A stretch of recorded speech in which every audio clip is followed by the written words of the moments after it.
Revelation 12.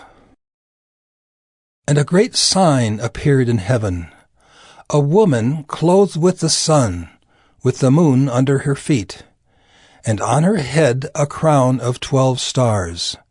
She was pregnant and was crying out in birth pains and the agony of giving birth. And another sign appeared in heaven. Behold, a great red dragon with 7 heads and 10 horns, and on his heads 7 diadems. His tail swept down 1/3 of the stars of heaven and cast them to the earth. And the dragon stood before the woman who was about to give birth, so that when she bore her child, he might devour it.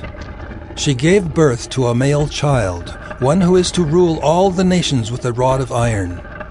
But her child was caught up to God and to his throne, and the woman fled into the wilderness, where she has a place prepared by God, in which she is to be nourished for 1,260 days. Now war arose in heaven, Michael and his angels fighting against the dragon. And the dragon and his angels fought back. But he was defeated, and there was no longer any place for them in heaven. And the great dragon was thrown down, that ancient serpent who is called the devil and Satan, the deceiver of the whole world. He was thrown down to the earth, and his angels were thrown down with him.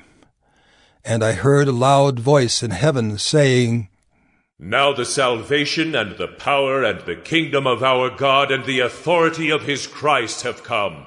For the accuser of our brothers has been thrown down, who accuses them day and night before our God. And they have conquered him by the blood of the Lamb and by the word of their testimony.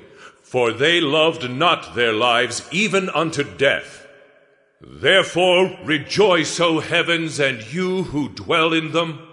But woe to you, O earth and sea, for the devil has come down to you in great wrath, because he knows that his time is short.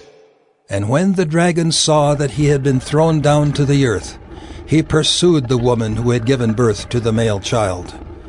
But the woman was given the 2 wings of the great eagle, so that she might fly from the serpent into the wilderness, to the place where she is to be nourished for a time, and times, and half a time. The serpent poured water like a river out of his mouth after the woman, to sweep her away with a flood. But the earth came to the help of the woman, and the earth opened its mouth and swallowed the river that the dragon had poured from his mouth. Then the dragon became furious with the woman, and went off to make war on the rest of her offspring, on those who keep the commandments of God, and hold to the testimony of Jesus. And he stood on the sand of the sea.